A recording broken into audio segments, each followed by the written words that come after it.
She creates noise. She creates noise. She's moving through the world with a powerful voice. She creates noise. She creates. She creates noise. She creates noise. Hi, and welcome to She Creates Noise. As we wrap up season 2 with Michelle Lewis, I want to take a moment to thank all of you for listening, sharing episodes, and supporting this growing community. This season featured an incredible range of voices and experiences. We explored songwriting and reinvention with Lauren Christie, artist advocacy and songwriter rights with Tiffany Red, creativity and independence with songwriter-producer Ella Voss, leadership and purpose with Karen Veazey, and innovation in music production with Caro Duran. We also took an important look at mental health in the music industry with Kathy Olson of Hollywood in Mind and Erica Ramon. Each conversation offered a unique perspective on what it takes to build a meaningful and sustainable career in music.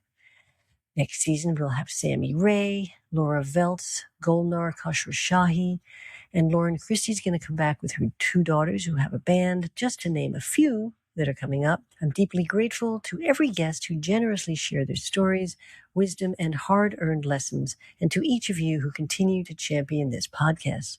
She Creates Noise was created to shine a light on the women shaping our industry. And your support helps these conversations reach a wider audience. Whether you've listened to one episode or every episode, thank you again for being part of this journey. We'll be back soon with more inspiring voices and stories. Until then, keep creating, listening, and keep making noise. Thanks so much. She creates noise. Hi, today we're here with Michelle Lewis. Michelle is an Emmy-winning songwriter, composer, and one of the leading advocates for music creators working today. She's written songs recorded by artists including Cher, Little Mix, and Andra Day, while also building an acclaimed career in television with credits including Julie and the Phantoms, The Loud House, and the Peabody Award-winning Doc McStuffins. She's also the co-creator, executive producer, and songwriter behind Kindergarten, the musical, continuing a remarkable run of creative success. But Michelle's story goes far beyond credits and awards. She is the co-founder and CEO of Songwriters of North America, known as SONA, a vital force fighting for fair pay, equity, and protection for songwriters in today's music business. At a time when so many creators feel unseen, Michelle has helped turn frustration into action. Today we talk about balancing art and activism and what songwriters are really facing behind the scenes, how women lead in changing industries, and why creating change can matter just as much as creating songs. Please welcome Michelle Lewis. Hi, thank you for having me. So Michelle, you've had success writing songs that live in very different worlds, from pop records written for Amy Grant, Cher and Little Mix, kids television with We the People, Little House, and Bubble Guppies, and a full series. And you've had Emmy-winning creative work and real industry influence now through SONA. You're seeing it all through a different lens. Please tell us a bit about your journey. Oh, sure. Well, thank you for having Yeah, me. it's really nice to be here. It's really nice to be here in person. I live in Los Angeles, so it's fun that I have to be in New York right now. I love it. And when you said you're going to be in New York, I was thinking, can we do this live? Let's give it a try. I'm 'cause so glad you did. we haven't done that a lot. So yeah. thank you for being a guinea pig. I appreciate it. I'm so happy to be. I love that Union Square is right there, and Yeah. and like it's one of my favorite parts of the city. I'm from here. I'm from New York. My mom was a jingle singer, still singing. That's great. And a jazz singer. My dad was a jazz musician. He's gone, but when he was playing, he was in Sinatra's band. Yeah. So he is a jazz tenor player from Brooklyn. Both my parents were musicians their whole lives. So I really grew up around like working musicians. That's great. Very lucky. And I started singing jingles myself when I was 6 years old. Wow. So I've been making a living as like a worker in the music industry since I was a little kid.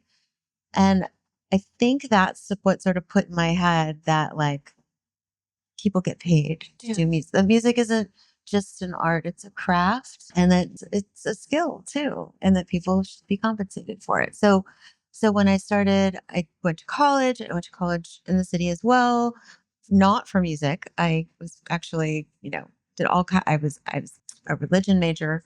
Wow. And I wrote a lot of writer. I was really into science, all kinds of stuff. And then it wasn't until I graduated that I kind of got pulled back into music. I started writing songs for a group that I was in, like a girl group. And some of those songs started getting cut by artists. I didn't know that was a thing. Like, I didn't know songwriting for other people was, even though my parents were musicians, I didn't realize that that writing songs and composing music was a job. But I loved that. It was sort of my favorite part of the process, between sort of having these dual lanes of being an artist myself and getting up. I think I've had like like 4 different record deals with bands and different iterations and solo artists and stuff like that. And then also having publishing deals. It was sort of a race to see which one would kind of take first. The weird true story is that my first single to commercial radio with Amy Grant came out at the same day as my own first single as an artist. And you were competing with yourself. I was competing with myself and Amy Grant. And I think Amy won. That would make sense. Yeah. Yeah. It was also a time, it was 1998. It was just the same. Oh, another thing that came out on the same day as the singles, Hit Me Baby One More Time. Oh, no. Mm-hmm. Competition. And a paradigm shift, Right. you know, really from like Lilith Fair, singer-songwriters, a lot of women. I was in a Riot Girl band at one point, you know, it was very Empowered women. It was a lot of empowered women, and there wasn't just one on stage, you know, it was an entire festival, Lilith Fair, with women artists, and you had radio stations playing more than one woman in a playlist. And that just went like, I feel like 1 week in 1998. You pivot, and if you think in music and you make music, you keep doing that. And so songs that I'd written for myself started getting cut by other people. Thought that had some dignity to it. And I moved to LA and became a songwriter full time. So you did sort of make that pivot at that point. You sort of looked at what it was, what the temperature was, and you said, maybe I should not be focusing on my artist career. Yeah, well, it was a lot about dancing, less about playing. I think, you know, during that time, and I was still in my 20s, the teens were with a bunch of backup dancers were the thing that was kind of, think about the turn of the millennium, 1999, those years with all the Christina Aguilera's and Jessica Simpson and things. Very, very young. Very young and you know, very sort of pop and dancey and things like that. And in my late 20s, I wasn't gonna start dancing. Yeah, I had a similar conversation with Lauren Christie about this. Who was on the podcast earlier, just how she kind of said, well, maybe I don't want to compete in this way anymore. Right. She got to a certain age and said, maybe I should focus on writing, which was obviously for both of you a very good move. It was a very good move. And she and I are really good friends. She's lovely. Now, you've written for artists, for characters, and for entire worlds in television. What does writing for story and characters unlock creatively that writing for a traditional artist doesn't? It's such a great question. I live in my imagination a lot, which is different from like living in your heart. And I feel like songwriting for artists is so emotional and personal. And I'm more in here of like stories and what if this happens? And I like thinking in story. And that goes back to like when I was little. And so I think once I sort of found that lane of writing for characters and for animation, and I think I am a little bit of a cartoon character myself, it was like a whole world just opened up. You know, I wasn't just trying to guess what the next big pop star would be feeling about her latest heartbreak. And I was now thinking about endless possibilities of stories and Doc McStuffins. Yes, like how to make a kid feel better. And you had little kids too at that I did. time. I had exactly. It was around the time I had Jackson that I shifted into writing for animation. Yeah, I do know quite a few people who did that. I haven't had too much children's releases, a few, but it's certainly a great area. Yeah, it's a great area. And it's almost like what I would say is that I've never really written children's music. I write contextual music. Right. You know, like I don't dumb down anything for kids. I think we keep the production values and the textures really high and sophisticated, and then the context lyrically will be more appropriate for an age group. Yeah, and also story related. And story related, and you can be funny and descriptive. You just can't be too sexy. Yeah, that makes sense. I've actually stayed writing with a lot of people that want to be sexy, so maybe I should rethink that. A lot of creatives, especially women, come into this business very talented, hopeful, but without a roadmap. What's your best piece of advice, and what was the turning point when you stopped waiting and started to say, this is what I'm doing?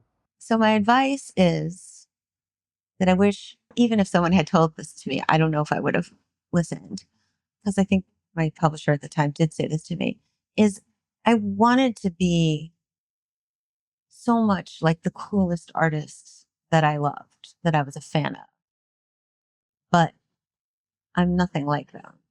And so when you can kind of own your nerdiness or your superpower, whatever that is, if you are sort of a emotional, dramatic person, then like, yes, walk in that sunlight or walk in that lane and emote and do all that. But I think I wasn't that, and I was trying to be. And I wish I had sort of accepted the cartoon character that I am earlier, so that I would have not fought it. Right. It's authenticity. Yeah, always wins. Yeah, and I have a friend whose daughter is doing incredibly well. She just decided after quitting music for a while to come back. I won't say the name, but you'll have heard of them.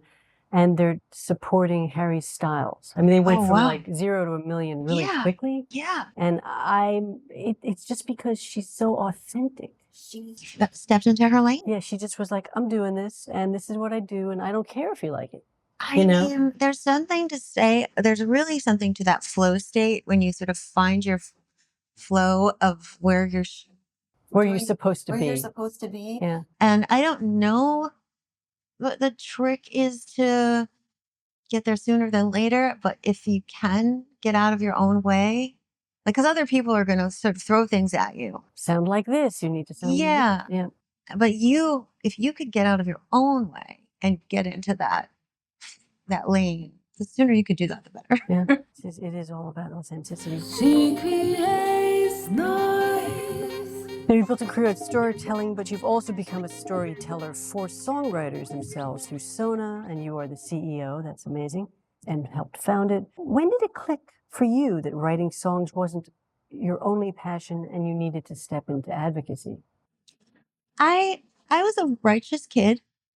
Always felt a little like I had to do something. If something was wrong, if something was unfair. I'm the oldest child in my family, and with a tradition of a matriarchal family that, has a lot of women, strong women who speak out. And so I never really thought twice about, speaking out. And, up until I'd say 15 years ago, songwriters had it pretty good. It was hard. It's always been hard. I'd never say that this is like, it's an easy job to do. While we were all just kind of in our studios and collaborating and writing songs and working and at our computers, a big thing happened. A big shift happened. I'd say it started in 2007, 2008 with YouTube, really just creating, if you have a choice between free or paying for something, now you could just watch it for free, watch any video of any song for free. And so really, who was going to choose pay? Right. So that sucked out about 2/3 of the value of the entire music industry. I think we're all just like, well, let's work harder, let's do more, all that. And then streaming came along to sort of create that subscription model.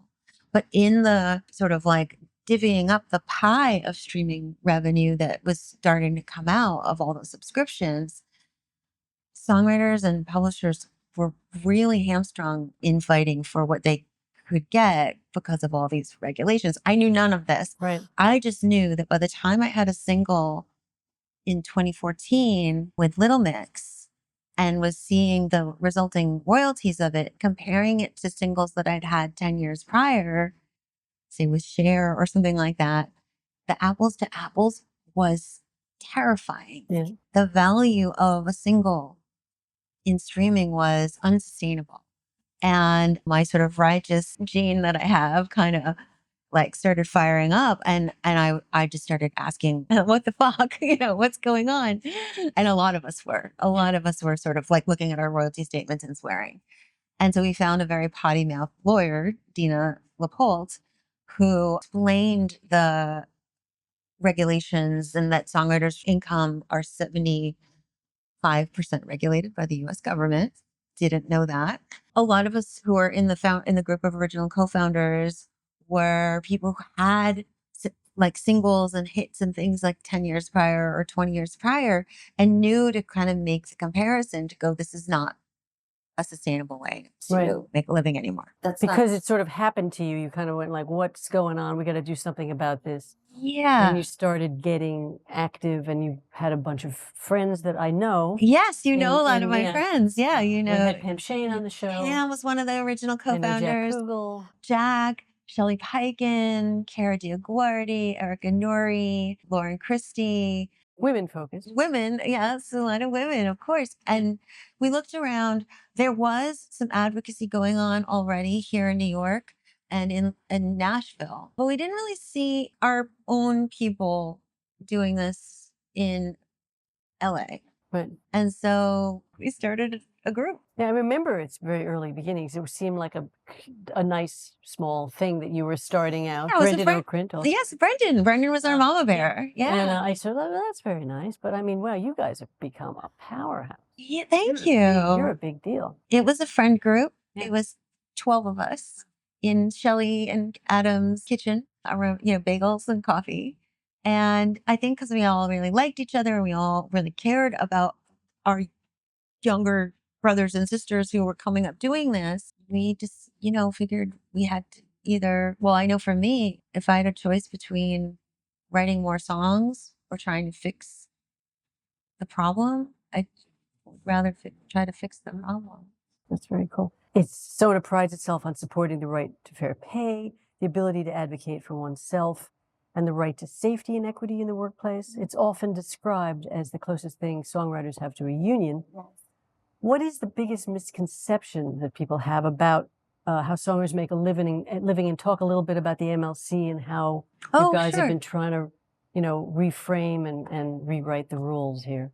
Well, so, I mean, I guess the misconception is the cha-ching. Yeah. Right? Like, oh, it's all the time. I mean, I know finance guys that go, oh, it's cool. You live on royalties, right? It's like, I used to. Yeah. Yeah. It's really shifted. And so that's a misconception, is that songwriters are the ones, sort of like cashing the checks. Right. Making all the money. The balance of value between the sound recording and the copyright has now really shifted so that the sound recording is worth quite a bit more than the copyright in streaming. And streaming accounts for, I won't say, I don't know the number of how much of the percentage of people, how they consume music. The majority. Yeah. It's a big majority. And just explaining that to people who don't know, it's basically the person that owns the recording versus the person who wrote the song. And the person that owns the recording, it's like 70%. Yeah, exactly.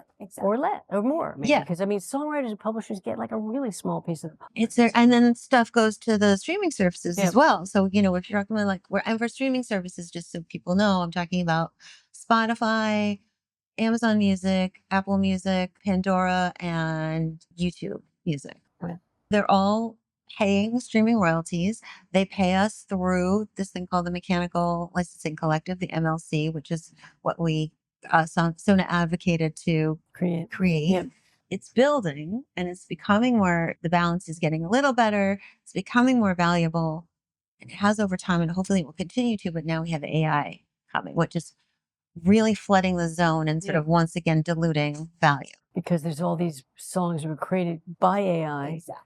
And most people don't know the difference. And that's a whole other thing. We won't get too deep into that. You've mentored and advocated for so many creators. What's a pattern that you keep seeing amongst the up and coming? Maybe things you wish someone had, identified earlier for you or for others? It's this trajectory. I came up after, I'm thinking about women, right? And the women that I think of as like my role models and my mentors. and their trajectories. And so you have like Holly Knight and Freddie Goldie and Diane Warren in this kind of time where the song was king and queen, and you could just call Clive Davis and sing a melody or Over the phone. over the phone Or and go in the office and play it on piano. play on the piano, throw out a title. And it was this like this, I would say, a golden age of songwriting and songwriters. I missed that a little bit. I came in just after that, but I know those people. I consider them, you yourself as well. I think of that group of women and a lot of men too, Alan Rich and dear humans, so brilliant, as the sort of job of songwriter. Yeah. That's who I think of. And that is a trajectory of writing with artists, finding your collaborators, having this sort of through line from the studio, creating the work into right to the A&R people who are sort of who were the gatekeepers and to the artist. That has completely shifted, I think, since streaming. And so that job that I came up sort of going, well, I'll do that. You know, if I do this, if I get cuts and then get singles and have these develop these relationships with A&Rs and have a manager and a publisher and all those things, I'll have that kind of career. But I think it really has shifted because of streaming, that there's not enough money in that ecosystem to support just songwriters. Right. So what I tell young songwriters now is you really have to diversify. I think you really have to kind of not just songwrite, which is a shame because Do you mean get a side job or write for different kinds of projects? I mean everything. Learn how to engineer, learn how to produce, be your own social media coordinator, create content. Think about your brand as a song. You know, these words coming out of my mouth, I can't believe I'm saying it. But my Gen Z son, he's a musician and he doesn't think twice about it. He doesn't scoff at the Instagramness of it all. Like he's just kind of like a native. Yeah, it's a full-time job. It's got other characteristics than just being a good songwriter. Yeah, I know. And I think that you hear that in the quality of songwriting. I think it lowers the bar. So the more people can not do that, maybe they'd be better off. Yeah, and I think that's where we should be as advocates and people who want to keep this job of songwriter a thing and keep it a job. We're the closest thing to a union and we want to maintain that livelihood. What we should be looking at is ways to support a rising class and a middle class. Well, in other countries, Scandinavia, Canada, they actually give artists money. I don't know if that's going to happen in this country. There are two artists I'm working with that are beautiful, talented people, but they're struggling with day jobs. And one of them we were about to start recording. I think he's gone on the road with someone. I haven't heard from him lately, but I think he just needs to raise more money. Yeah. It does conflict with your dream because survival and everything kicks in. Everything kicks in. I know that's true for forever, but it seems more true now. It's more true now because there's just less division between the sort of 1% and everybody else has just gotten so huge. You know, there's just a huge gap between the people who are making all the money and everyone else is sort of like fighting over scraps. She creates noise. It's so interesting the way you're working in both creative spaces, high-level decision-making rooms, boards, policy, and also being a songwriter. How are you able to do that? I think one informs the other. I think the reason I'm fired up to be on the ASCAP board, to be involved in the Recording Academy, and to run SONA, 2 day jobs. And on my other day job, I am with songwriters and composers all the time, and I'm hearing what's going on for them. And that informs my advocacy. That's how I know that the job of just songwriting is sort of, that's trains left the station. Like that's really not a thing anymore. Am I bumming you out? I feel like No. I mean, I'm a bit older, and it isn't as much of a need for me to survive that way anymore. But it's definitely, I'm still writing. And, I did this podcast really to let people know about the great women like yourself that are doing so much in different ways, from being artists, songwriters, lawyers, producers, managers, whatever, because I felt that there's, especially for women, we haven't had a seat at the table in the way that we need to have. Yeah. But also it does bring up the fact that that really artists and songwriters are having a lot of trouble staying in the game. Yes. You know? And so one of the things I think that needs to happen more is when you are, I'd say women have, I don't say we have more responsibility, but I think we definitely are more aware of this responsibility, is when we do get to the point where we've had some success and we have some capital and some resources that we invested in other women. I think that's the point of breakdown, is what I see with my, say, equivalent who are male, they get the investment. Like so many men, pretty much almost all the ones that I know, once they have a couple of hits, they have a publishing company and they start signing other writers. And they get money from major publishers, and they do a joint venture. And now they're not just a songwriter, they're scaling, they can scale, and now they're a publisher as well. I can name on one hand the women that's happened to, and I would love to see more women. My friend Charity Guardi has done it. Did Diane Warren do something like that? Diane, Sort of, yeah. My friend Autumn Rowe is signing writers. I did it actually. You did it. I think that's a while ago. Really crucial. I think because it also shows investment from. I mean, that's what this is all about. Is like that's why we're not seeing. That's when the reason you don't see women as producers, because there's an investment to creating that sound recording. Yeah. And someone's going to have to write that check. Okay, I mean, without saying anything bad about guys, guys do sort of support guys a lot, and I don't know if women do it as much as they should, which brings me to my next question, which is really about your personal mentors, people that have helped you along the way and stuff like that.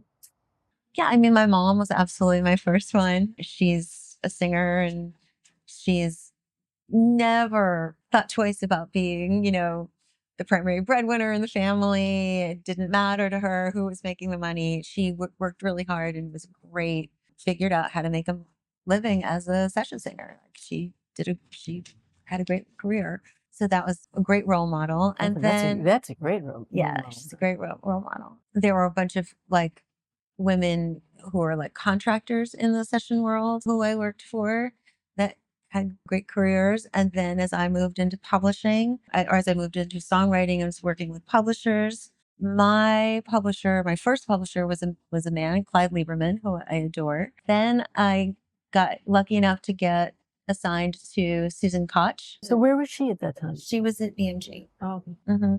Which is where I had signed Clyde. And Susan was the greatest, really just such a great, just partner. And I got my sort of experience in working with a publisher more as a partner than as their little worker bee. You're like, I don't think of my publisher as my boss. I think of my publisher as my business partner. And that's because of Susan. And then the other writers that sort of pulled me in when I moved to LA, that would be like Shelley and Lindy Robbins and Pam, Shane, and, who are still my dear friends. That's great. Yeah. It's nice to have those kinds of mentors. Oh, the best. If you could come up with one major thing that could change, like tomorrow for songwriters, what would be the thing that could really help make a difference? I wish we could do what SAG-AFTRA does with their black box money. They sort of distribute it out to the SAG-AFTRA union members. And it's, money that could actually it's associated with work that they've done, but I wish we could do something like that. They do like a percentage? Yeah, a percentage. I always used to hear that ASCAP had a big black box and but usually they'd give it to the big hit makers. Or so that's what I used to hear. Yeah, and streaming does pay by market share. It's a market share kind of distribution, unfortunately. So I wish there was a way to, oh, it's so bad to say income redistribution, but I wish there was a way to fairly distribute, pull some of that money away from the 1%, not that, they are owed what they can get, but I think a lot of it is black box and we don't know that it's theirs. Yeah. So I wish we could I think that would help support a middle class and the sort of, rising class of young writers. SONA's got to take that one on. I know. Yeah. Unfortunately, it's in the statute of the MMA that it doesn't do that, but we can change it. Yeah. That's why we exist. I think that's a really good idea. What's next for you? I did my show, Kindergarten the Musical.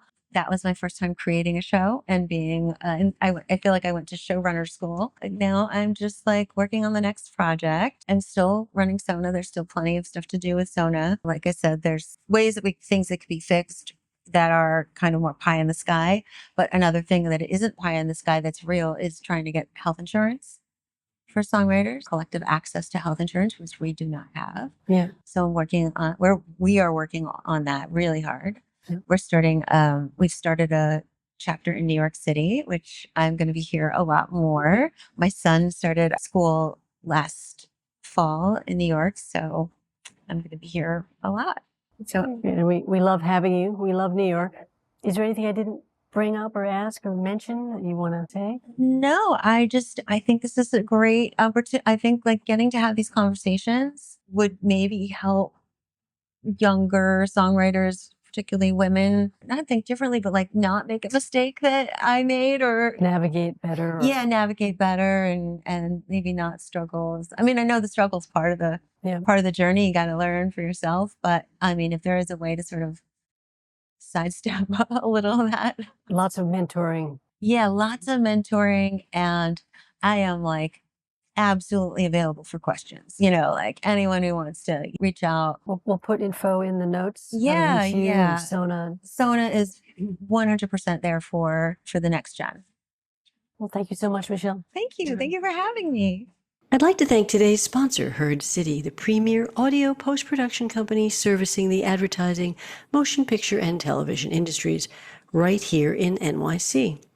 I'd also like to thank Ann Tello, aka XO Ann, for singing the She Creates Noise theme that I wrote. Thanks for listening to She Creates Noise. If you enjoyed this episode, be sure to subscribe, rate, and share. I want to thank the team here, Blair Reinley, Yelena Stavanovich, Emily Wilson, and the Master of Engineering and Grammy-winning Cooper Anderson. We'll see you next time. She creates noise. She creates noise. We hear her voice. She creates noise. She creates noise. She creates noise. We hear her voice. She creates noise. If you enjoyed listening to this podcast, please consider leaving a review wherever you listen. And we read everything, so please comment, send a review, and we will really appreciate it, and the podcast will do better and get to more people. Thanks a lot. She creates noise.